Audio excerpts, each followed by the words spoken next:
Welcome to Soft Hour Library. Tonight's story begins now. Close your eyes and rest. Chapter 9. Fear of Public Opinion.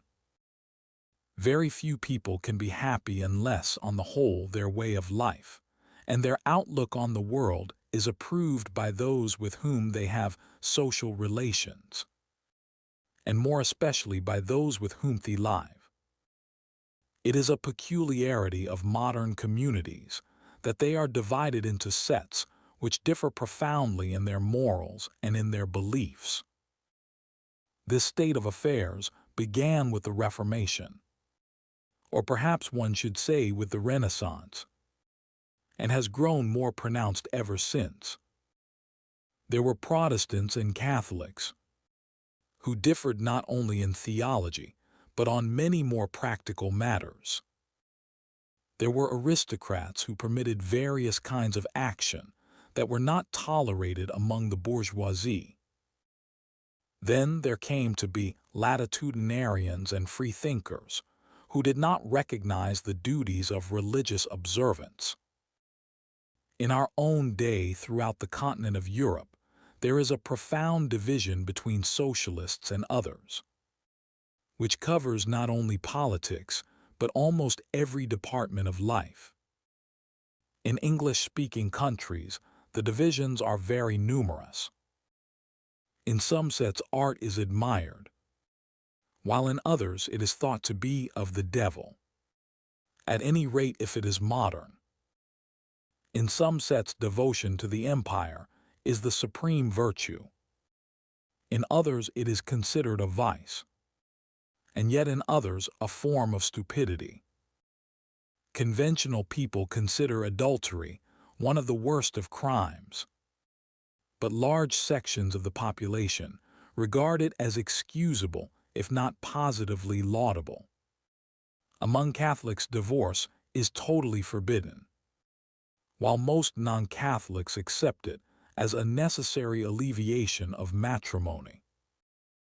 Owing to all these differences of outlook, a person of given tastes and convictions may find himself practically an outcast while he lives in one set, although in another set he would be accepted as an entirely ordinary human being. A very great deal of unhappiness, especially among the young, arises in this way. A young man or young woman somehow catches ideas that are in the air, but finds that these ideas are anathema in the particular milieu in which he or she lives. It easily seems to the young as if the only milieu with which they are acquainted were representative of the whole world. They can scarcely believe that in another place or another set the views which they dare not avow for fear of being thought utterly perverse would be accepted as the ordinary commonplaces of the age. Thus, through ignorance of the world, a great deal of unnecessary misery is endured, sometimes only in youth, but not infrequently throughout life. This isolation is not only a source of pain, it also causes a great dissipation of energy in the unnecessary task of maintaining mental independence against hostile surroundings, and in 99 cases out of 100 produces a certain timidity in following out ideas to their logical conclusions. The Bront sisters never met any congenial people until after their books had been published. This did not affect Emily, who was heroic and in the grand manner, but it certainly did affect Charlotte, whose outlook, in spite of her talents, remained always to a large extent that of a governess. Blake, like Emily Bront, lived in extreme mental isolation, but like her was great enough to overcome its bad effects, since he never doubted that he was right and his critics wrong. His attitude towards public opinion is expressed in the lines, but there are not many who have this degree of force in their inner life. to almost everybody's sympathetic surroundings are necessary to happiness. To the majority, of course, the surroundings in which they happen to find themselves are sympathetic. They imbibe current prejudices in youth, and instinctively adapt themselves to the beliefs and customs which they find in existence around them. But to a large minority, which includes practically all who have any intellectual or artistic merit, this attitude of acquiescence is impossible. A person born, let us say, in some small country town, finds himself from early youth surrounded by hostility to everything that is necessary for mental excellence. If he wishes to read serious books, other boys despise him, and teachers tell him that such works are unsettling. If he cares for art, his contemporaries think him unmanly, and his elders think him immoral. If he desires any career, however respectable, which has not been common in the circle to which he belongs, he is told that he is setting himself up, and that what was good enough for his father ought to be good enough for him. If he shows any tendency to criticize his parents, religious tenets, or political affiliations, he is likely to find himself in serious trouble. For all these reasons, to most young men and young women of exceptional merit, adolescence is a time of great unhappiness. To their more ordinary companions, it may be a time of gaiety and enjoyment. But for themselves, they want something more serious, which they can find neither among their elders nor among their contemporaries in the particular social setting in which chance has caused them to be born. When such young people go to a university, they probably discover congenial souls and enjoy a few years of great happiness. If they are fortunate, they may succeed, on leaving the university, in obtaining some kind of work that gives them still the possibility of choosing congenial companions. An intelligent man who lives in a city as large as London or New York can generally find some congenial set in which it is not necessary to practice any constraint or hypocrisy. But if his work obliges him to live in some smaller place, and more particularly if it necessitates retention of the respect of ordinary people, as is the case, for example, with a doctor or a lawyer, he may find himself throughout his whole life practically compelled to conceal his real tastes and convictions from most of the people that he meets in the course of his day. This is especially true in America because of the vastness of the country. In the most unlikely places, north, south, east, and west, one finds lonely individuals who know from books that there are places where they would not be lonely, but who have no chance to live in such places, and only the rarest opportunity of congenial conversation. Real happiness in such circumstances is impossible to those who are built on a less magnificent scale than Blake and Emily Bront. If it is to become possible, some way must be found by which the tyranny of public opinion can be either lessened or evaded, and by which members of the intelligent minority can come to know each other and enjoy each other's society. In a good many cases, unnecessary timidity makes the trouble worse than it need be. Public opinion is always more tyrannical towards those who obviously fear it than towards those who feel indifferent to it. A dog will bark more loudly and bite more readily when people are afraid of him than when they treat him with contempt. and the human herd has something of this same characteristic. If you show that you are afraid of them, you give promise of good hunting. Whereas if you show indifference, they begin to doubt their own power and therefore tend to let you alone. I am not, of course, thinking of extreme forms of defiance. If you hold in Kensington the views that are conventional in Russia, or in Russia the views that are conventional in Kensington, you must accept the consequences. I am thinking, not of such extremes, but of much milder lapses from conventionality, such as failure to dress correctly or to belong to some church, or to abstain from reading intelligent books. Such lapses, if they are done with gaiety and insouciance, not defiantly but spontaneously, will come to be tolerated even in the most conventional society. Gradually, it may become possible to acquire the position of licensed lunatic, to whom things are permitted which in another man would be thought unforgivable. This is largely a matter of a certain kind of good nature and friendliness.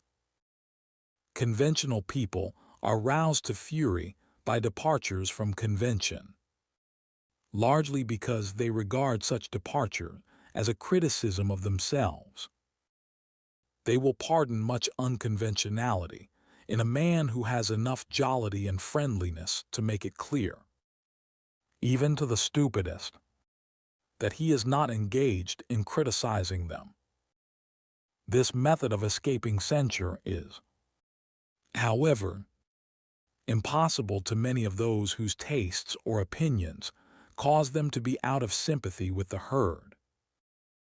Their lack of sympathy makes them uncomfortable and causes them to have a pugnacious attitude, even if outwardly they conform or manage to avoid any sharp issue.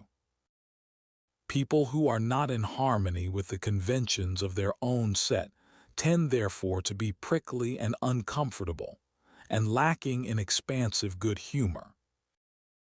These same people, transported into another set where their outlook is not thought strain, will seem to change their character entirely. From being serious, shy and retiring, they may become gay and self-confident. From being angular, they may become smooth and easy. From being self-centered, they may become sociable and extrovert. Wherever possible, therefore, young people who find themselves out of harmony with their surroundings should endeavor in the choice of a profession to select some career which will give them a chance of congenial companionship, even if this should entail a considerable loss of income. Often they hardly know that this is possible, since their knowledge of the world is very limited, and they may easily imagine that the prejudices to which they have become accustomed at home are worldwide. This is a matter in which older men should be able to give much assistance to the young, since a considerable experience of mankind is essential. It is customary in these days of psychoanalysis to assume that, when any young person is out of harmony with his environment, the cause must lie in some psychological disorder. This is to my mind a complete mistake. Suppose, for example, that a young person has parents who believe the doctrine of evolution to be wicked. Nothing except intelligence is required in such a case to cause him to be out of sympathy with them. To be out of harmony with one's surroundings is, of course, a misfortune, but it is not always a misfortune to be avoided at all costs.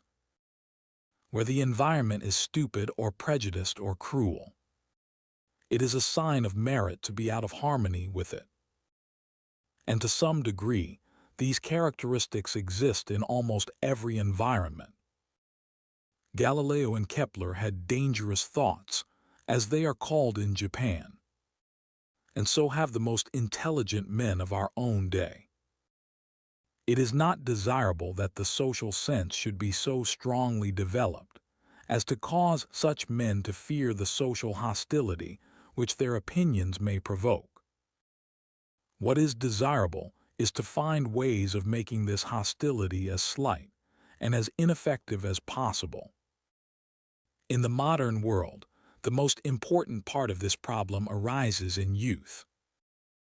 If a man is once launched upon the right career and in the right surroundings, he can in most cases escape social persecution. But while he is young and his merits are still untested, he is liable to be at the mercy of ignorant people who consider themselves capable of judging in matters about which they know nothing, and who are outraged at the suggestion that so young a person may know better than they do with all their experience of the world. Many people who have ultimately escaped from the tyranny of ignorance have had so hard a fight and so long a time of repression that in the end they are embittered, and their energy is impaired. There is a comfortable doctrine that genius will always make its way. And on the strength of this doctrine, many people consider that the persecution of youthful talent cannot do much harm. But there is no ground whatever for accepting this doctrine. It is like the theory that murder will out. Obviously, all the murders we know of have been discovered. But who knows how many there may be which have never been heard of?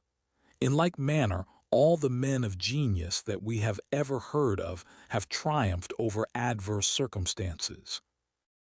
But that is no reason for supposing that there were not innumerable others who succumbed in youth. Moreover, it is not a question only of genius, but also of talent, which is just as necessary to the community. And it is not only a question of emerging somehow, but also of emerging unembittered and with unimpaired energy. For all these reasons, the way of youth should not be made too hard.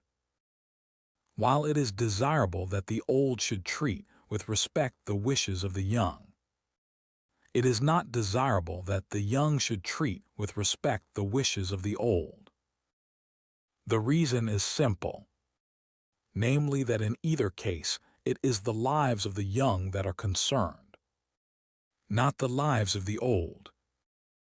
When the young attempt to regulate the lives of the old, as, for example, by objecting to the remarriage of a widowed parent, they are quite as much in the wrong as are the old who attempt to regulate the lives of the young.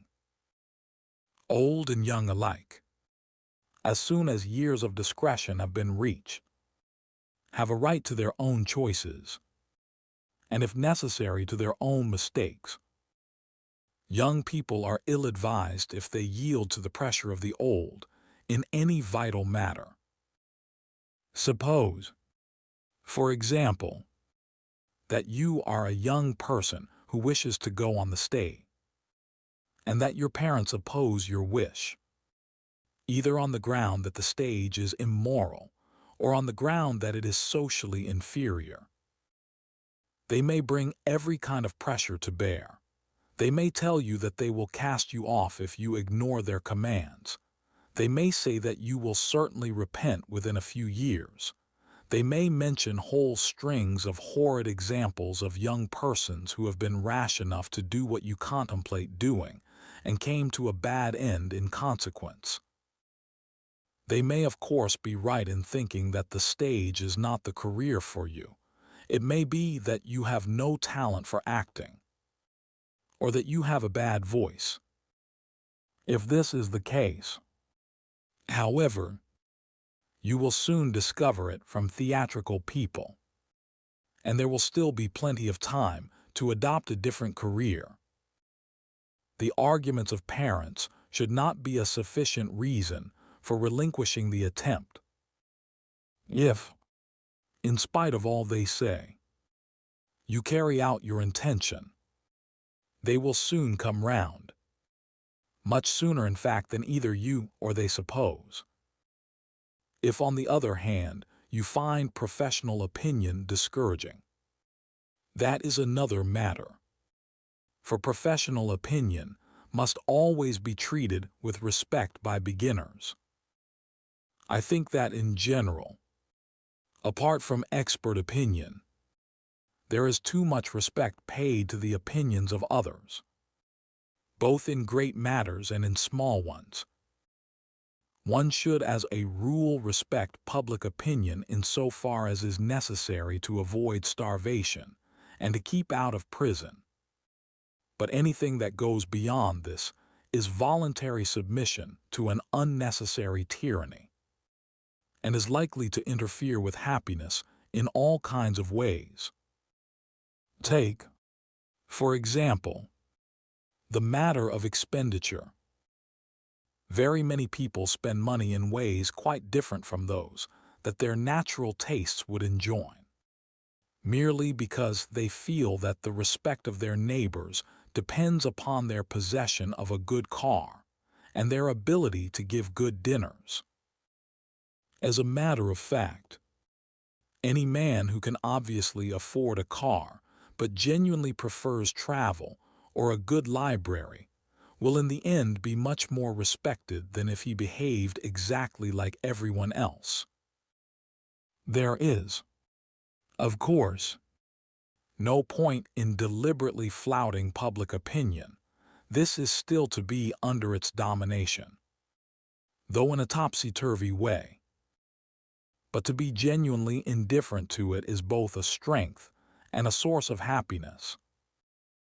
And a society composed of men and women who do not bow too much to the conventions is a far more interesting society than one in which all behave alike, where each person's character is developed individually.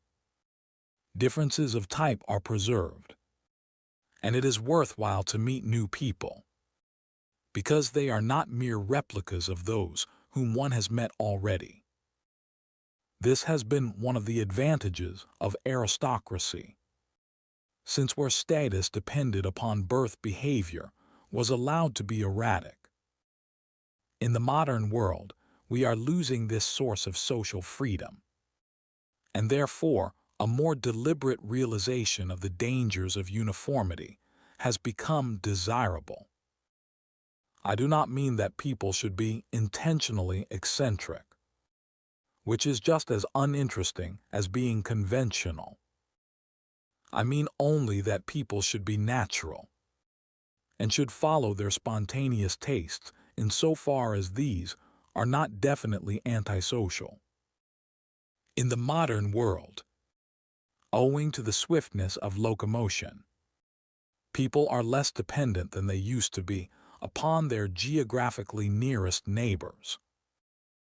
Those who have cars can regard as a neighbor any person living within 20 miles.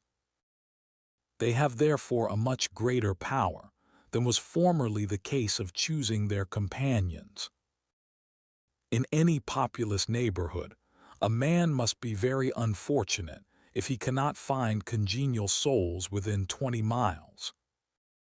The idea that one should know one's immediate neighbors has died out in large centers of population, but still lingers in small towns and in the country. It has become a foolish idea, since there is no need to be dependent upon immediate neighbors for society. More and more it becomes possible to choose our companions on account of congeniality, rather than on account of mere propinquity.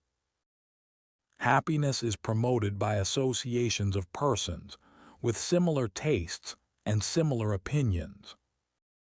Social intercourse may be expected to develop more and more along these lines, and it may be hoped that by these means the loneliness that now afflicts so many unconventional people will be gradually diminished almost to vanishing point. This will undoubtedly increase their happiness, but it will, of course, diminish the sadistic pleasure which the conventional at present derive from having the unconventional at their mercy. I do not think, however, that this is a pleasure which we need be greatly concerned to preserve. Fear of public opinion, like every other form of fear, is oppressive and stunts growth. It is difficult to achieve any kind of greatness while a fear of this kind remains strong. And it is impossible to acquire that freedom of spirit in which true happiness consists. For it is essential to happiness that our way of living should spring from our own deep impulses, and not from the accidental tastes and desires of those who happen to be our neighbors, or even our relations. Fear of immediate neighbors is no doubt less than it was. But there is a new kind of fear, namely the fear of what newspapers may say. This is quite as terrifying as anything connected with medieval witch hunts. When the newspaper chooses to make a scapegoat of some perhaps quite harmless person, the results may be very terrible. Fortunately, as yet this is a fate which most people escape through their obscurity. But as publicity gets more and more perfect in its methods, there will be an increasing danger in this novel form of social persecution. This is too grave a matter to be treated with disdain by the individual who is its victim. And whatever may be thought of the great principle of the freedom of the press, I think the line will have to be drawn more sharply than it is by the existing libel laws. And anything will have to be forbidden that makes life intolerable for innocent individuals, even if they should happen to have done or said things which, published maliciously, can cause them to become unpopular. The only ultimate cure for this evil is, however, an increase of toleration on the part of the public. The best way to increase toleration is to multiply the number of individuals who enjoy real happiness and do not therefore find their chief pleasure in the infliction of pain upon their fellow men. Part II, Causes of Happiness, Chapter 10, Is Happiness Still Possible? So far we have been considering the unhappy man. We now have the pleasanter task of considering the happy man. From the conversation and the books of some of my friends, I have been almost led to conclude that happiness in the modern world has become an impossibility. I find, however, that this view tends to be dissipated by introspection, foreign travel, and the conversation of my gardener. The unhappiness of my literary friends I have considered in an earlier chapter. In the present chapter, I wish to make a survey of the happy people that I have come across in the course of my life. Happiness is of two sorts, though, of course, there are intermediate degrees. The two sorts I mean might be distinguished as plain and fancy, or animal and spiritual, or of the heart and of the head. The designation to be chosen among these alternatives depends, of course, upon the thesis to be proved. I am at the moment not concerned to prove any thesis, but merely to describe. Perhaps the simplest way to describe the difference between the two sorts of happiness is to say that one sort is open to any human being, and the other only to those who can read and write. When I was a boy, I knew a man bursting with happiness, whose business was digging wells. He was of enormous height and of incredible muscles. He could neither read nor write. And when in the year 1885, he got a vote for Parliament, he learnt for the first time that such an institution existed. his happiness did not depend upon intellectual sources. It was not based upon belief in natural law, or the perfectibility of the species, or the public ownership of public utilities, or the ultimate triumph of the Seventh-day Adventists, or any of the other creeds which intellectuals consider necessary to their enjoyment of life. It was based upon physical vigor, a sufficiency of work, and the overcoming of not insuperable obstacles in the shape of rock. The happiness of my gardener is of the same species. He wages a perennial war against rabbits, of which he speaks exactly as Scotland Yard speaks of Bolsheviks. He considers them dark, designing and ferocious, and is of the opinion that they can only be met by means of a cunning equal to their own. Like the heroes of Valhalla, who spent every day hunting a certain wild boar, which they killed every evening, but which miraculously came to life again in the morning. My gardener can slay his enemy one day without any fear that the enemy will have disappeared the next day. Although well over 70, he works all day and bicycles 16 hilly miles to and from his work. But the fount of joy is inexhaustible, and it is they rabbits that supply it. But, you will say, these simple delights are not open to superior people like ourselves. What joy can we experience in waging war on such puny creatures as rabbits? The argument, to my mind, is a poor one. A rabbit is very much larger than a yellow fever bacillus, and yet a superior person can find happiness in making war upon the latter. Pleasures exactly similar to those of my gardener so far as their emotional content is concerned are open to the most highly educated people. The difference made by education is only in regard to the activities by which these pleasures are to be obtained.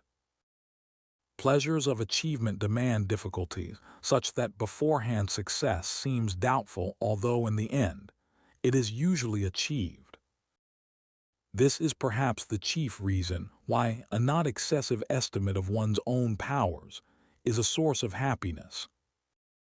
The man who underestimates himself is perpetually being surprised by success, whereas the man who overestimates himself is just as often surprised by failure.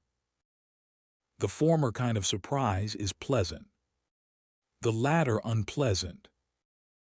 It is therefore wise to be not unduly conceited, though also not too modest to be enterprising. Of the more highly educated sections of the community, the happiest in the present day are the men of science. Many of the most eminent of them are emotionally simple, and obtain from their work a satisfaction so profound that they can derive pleasure from eating and even marrying. Artists and literary men consider it de rigueur to be unhappy in their marriages. But men of science quite frequently remain capable of old-fashioned domestic bliss. The reason for this is that the higher parts of their intelligence are wholly absorbed by their work, and are not allowed to intrude into regions where they have no functions to perform.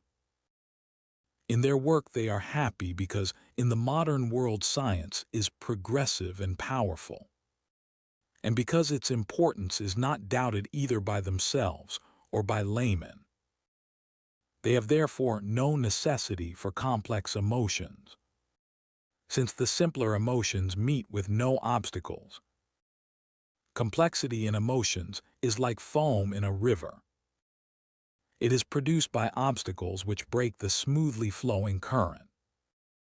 But so long as the vital energies are unimpeded, they produce no ripple on the surface, and their strength is not evident to the unobservant. All the conditions of happiness are realized in the life of the man of science. He has an activity which utilizes his abilities to the full, and he achieves results which appear important not only to himself, but to the general public, even when it cannot in the smallest degree understand them. In this he is more fortunate than the artist. When the public cannot understand a picture or a poem, they conclude that it is a bad picture or a bad poem. When they cannot understand the theory of relativity, they conclude, rightly, that their education has been insufficient. Consequently, Einstein is honored, while the best painters are left to starve in garrets. And Einstein is happy, while the painters are unhappy. Very few men can be genuinely happy in a life involving continual self-assertion against the skepticism of the mass of mankind, unless they can shut themselves up in a coterie and forget the cold outer world. The man of science has no need of a coterie, since he is thought well of by everybody except his colleagues. The artist, on the contrary, is in the painful situation of having to choose between being despised and being despicable. If his powers are of the first order, he must incur one or the other of these misfortunes, the former if he uses his powers, the latter if he does not. This has not been the case always and everywhere. There have been times when even good artists, even when they were young, were thought well of. Julius II, though he might ill-treat Michelangelo, never supposed him incapable of painting pictures. The modern millionaire, though he may shower wealth upon elderly artists after they have lost their powers, never imagines that their work is as important as his own. Perhaps these circumstances have something to do with the fact that artists are on the average less happy than men of science. It must, I think, be admitted that the most intelligent young people in Western countries tend to have that kind of unhappiness that comes of finding no adequate employment for their best talents. This, however, is not the case in Eastern countries. The intelligent young at the present day are probably happier in Russia than anywhere else in the world. They have there a new world to create, and an ardent faith in accordance with which to create it. The old have been executed, starved, exiled, or in some other way disinfected, so that they cannot, as in every Western country, compel the young to choose between doing harm and doing nothing. To the sophisticated Occidental, the faith of the young Russian may seem crude. But, after all, what is there to be said against it? He is creating a new world. The new world is to his liking. The new world will almost certainly, when created, make the average Russian happier than he was before the revolution.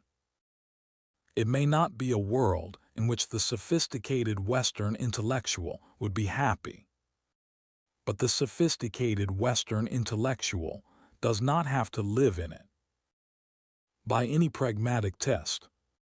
Therefore, the faith of young Russia is justified, and to condemn it as crude can have no justification except on a basis of theory. In India, China, and Japan, external circumstances of a political sort interfere with the happiness of the young intelligentsia. But there is no such internal obstacle as exists in the West. There are activities which appear important to the young, and, insofar as these activities succeed, the young are happy. They feel that they have an important part to play in the national life, and aims to pursue which, though difficult, are not impossible to realize. Cynicism, such as one finds very frequently among the most highly educated young men and women of the West, results from the combination of comfort with powerlessness. Powerlessness makes people feel that nothing is worth doing, and comfort makes the painfulness of this feeling just endurable. Throughout the East, the university student can hope for more influence upon public opinion than he can have in the modem West. But he has much less opportunity than in the West of securing a substantial income. Being neither powerless nor comfortable, he becomes a reformer or a revolutionary, not a cynic. The happiness of the reformer or revolutionary depends upon the course of public affairs. But probably even while he is being executed, he enjoys more real happiness than is possible for the comfortable cynic. I remember a young Chinese visitor to my school who was going home to found a similar school in a reactionary part of China. He expected the result to be that his head would be cut off. Nevertheless, he enjoyed a quiet happiness that I could only envy.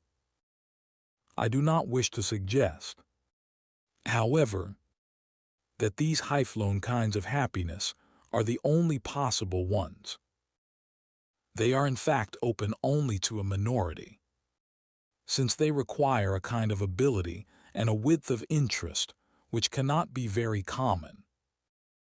It is not only eminent scientists who can derive pleasure through work, nor is it only leading statesmen who can derive pleasure through advocacy of a cause. The pleasure of work is open to anyone who can develop some specialized skill, provided that he can get satisfaction from the exercise of his skill without demanding universal applause. I knew a man who had lost the use of both legs in early youth, but he had remained serenely happy throughout a long life. He had achieved this by writing a work in 5 volumes on rose blight, on which I always understood he was the leading expert. I have not had the pleasure of knowing any large number of conchologists, but from those who have I have always understood that the study of shells brings contentment to those who engage in it. I knew a man once who was the best compositor in the world, and was sought out by all those who devoted themselves to inventing artistic types. He derived joy, not so much from the very genuine respect in which he was held by persons whose respect was not lightly bestowed, as from the actual delight in the exercise of his craft, a delight not wholly unlike that which good dancers derive from dancing. I have known also compositors who were experts in setting up mathematical type, or Nestorian script, or cuneiform, or anything else that was out of the way and difficult. I did not discover whether these men's private lives were happy, but in their working hours, their constructive instincts were fully gratified. It is customary to say that in our machine age, there is less room than formerly for the craftsman's joy in skilled work. I am not at all sure that this is true.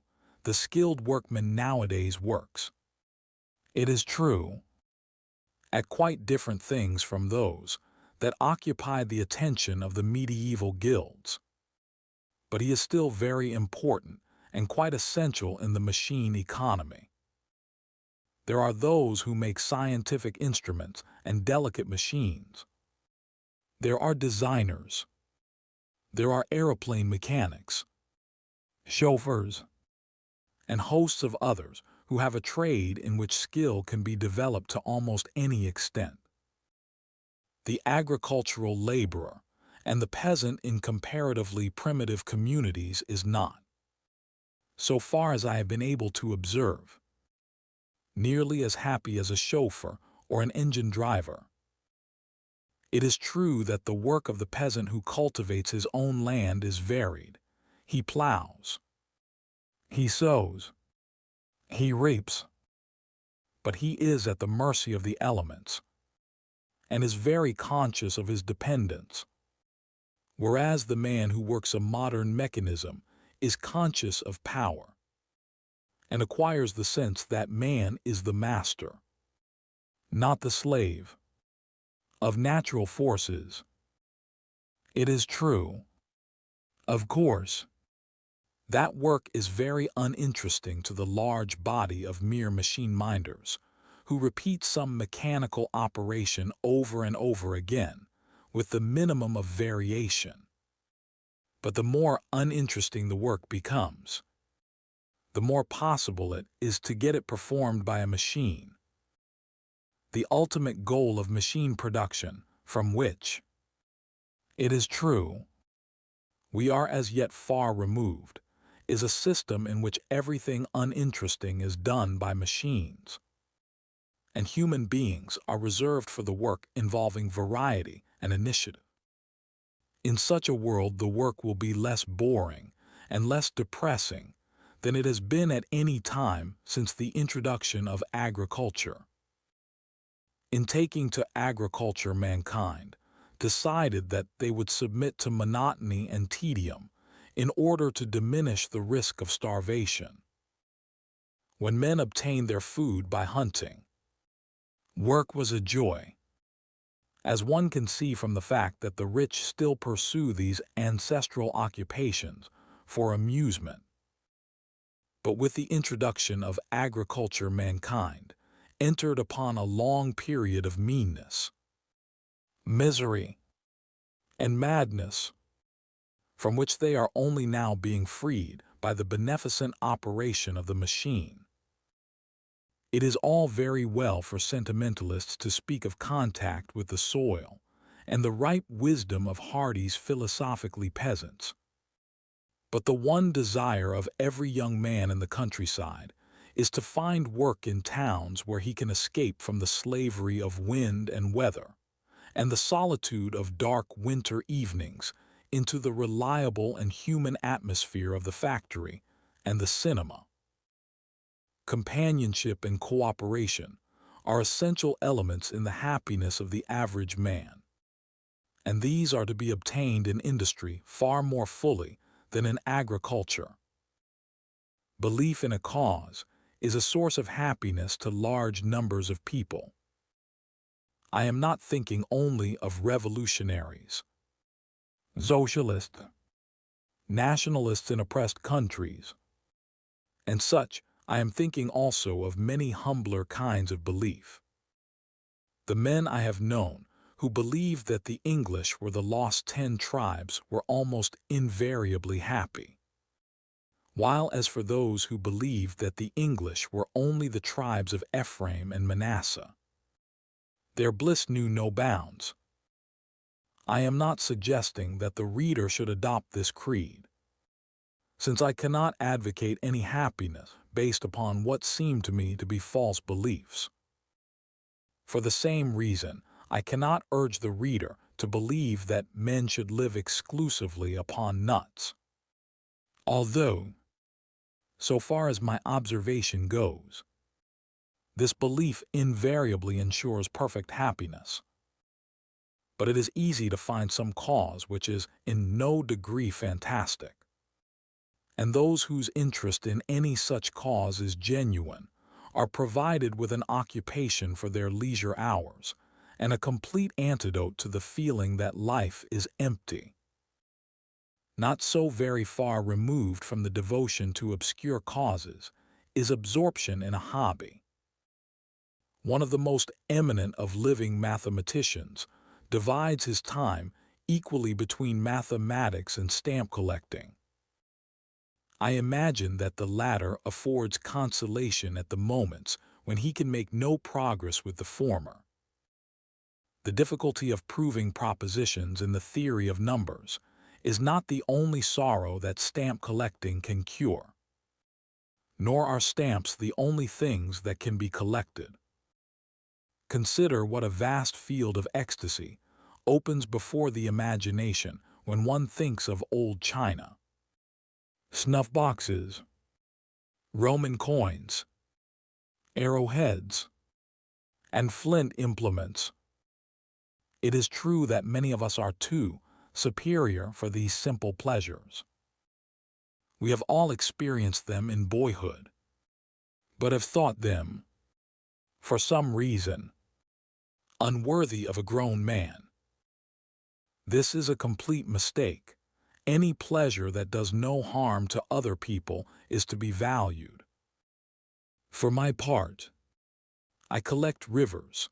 I derive pleasure from having gone down the Volga and up the Yangtze, and regret very much having never seen the Amazon or the Orinoco. Simple as these emotions are, I am not ashamed of them. Or consider again the passionate joy of the baseball fan. He turns to his newspaper with avidity, and the radio affords him the keenest thrills. I remember meeting for the first time one of the leading literary men of America, a man whom I had supposed from his books to be filled with melancholy. But it so happened that at that moment the most crucial baseball results were coming through on the radio. He forgot me, literature, and all the other sorrows of our sublunary life, and yelled with joy as his favorites achieved victory. Ever since this incident, I have been able to read his books without feeling depressed by the misfortunes of his characters. Fads and hobbies, however, are in many cases, perhaps most, not a source of fundamental happiness, but a means of escape from reality, of forgetting for the moment some pain too difficult to be faced. Fundamental happiness depends more than anything else upon what may be called a friendly interest in persons and things. A friendly interest in persons is a form of affectionateness, but not the form which is grasping and possessive and seeking always an emphatic response. This latter form is very frequently a source of unhappiness. The kind that makes for happiness is the kind that likes to observe people and finds pleasure in their individual traits, that wishes to afford scope for the interests and pleasures of those with whom it is brought into contact, without desiring to acquire power over them, or to secure their enthusiastic admiration. The person whose attitude towards others is genuinely of this kind will be a source of happiness and a recipient of reciprocal kindness. His relations with others, whether slight or serious, will satisfy both his interests and his affections. He will not be soured by ingratitude, since he will seldom suffer it and will not notice when he does. The same idiosyncrasies which would get on another man's nerves to the point of exasperation will be to him a source of gentle amusement. He will achieve without effort results which another man, after long struggles, will find to be unattainable. Being happy in himself, he will be a pleasant companion, and this in turn will increase his happiness. But all this must be genuine. It must not spring from an idea of self-sacrifice inspired by a sense of duty. A sense of duty is useful in work, but offensive in personal relations. People wish to be liked, not to be endured with patient resignation. To like many people spontaneously and without effort is perhaps the greatest of all sources of personal happiness. I spoke also in the last paragraph of what I call a friendly interest in things. This phrase may perhaps seem forced. It may be said that it is impossible to feel friendly to things. Nevertheless, there is something analogous to friendliness in the kind of interest that a geologist takes in rocks, or an archaeologist in ruins, and this interest ought to be an element in our attitude to individuals or societies. It is possible to have an interest in things which is hostile rather than friendly. A man might collect facts concerning the habitats of spiders because he hated spiders and wished to live where they were few. This kind of interest would not afford the same satisfaction as the geologist derives from his rocks. An interest in impersonal things, though perhaps less valuable as an ingredient in everyday happiness than a friendly attitude towards our fellow creatures, is nevertheless very important. The world is vast and our own powers are limited. If all our happiness is bound up entirely in our personal circumstances, it is difficult not to demand of life more than it has to give. And to demand too much is the surest way of getting even less than is possible. The man who can forget his worries by means of a genuine interest in, say, the Council of Trent, or the life history of stars, will find that, when he returns from his excursion into the impersonal world, he has acquired a poise and calm which enable him to deal with his worries in the best way. And he will in the meantime have experienced a genuine, even if temporary, happiness. The secret of happiness is this: let your interests be as wide as possible, and let your reactions to the things and persons that interest you be as far as possible friendly rather than hostile. This preliminary survey of the possibilities of happiness will be expanded in subsequent chapters, together with suggestion as to ways of escaping from psychological sources of misery.